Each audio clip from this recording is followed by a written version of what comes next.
If you like our video, click the button to subscribe to our channel and get easy access to new content. To see our full suite of ad-free video courses, instruction manuals, and quick reference guides, visit us at www.teachucomp.com. You can change the formatting of any object you can select within a chart in Excel. To select a chart object in Excel, either choose the name of the object from the Chart Elements dropdown in the Current Selection button group on the Format Contextual tab in the ribbon, or click directly on the objects in the chart. Next, click the Format Selection button in the Current Selection button group on the Format Contextual tab in the ribbon. When you do this, a Format Object Name task pane then appears at the right side of the window. The title of this pane and the categories that appear in the pane change depending on which type of chart object you selected.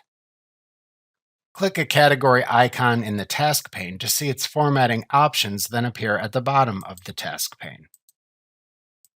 You can then change any formatting properties shown.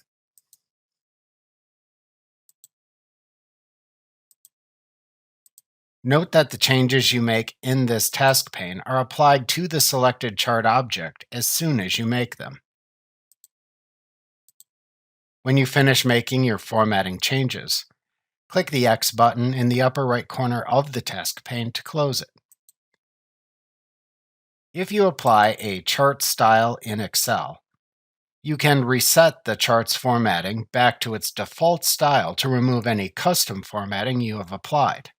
To reset a chart style in Excel, click the Reset to Match Style button in the Current Selection button group on the Format Contextual tab in the ribbon. When you click this button, the chart's formatting reverts to the last applied default chart style and removes any applied custom formatting.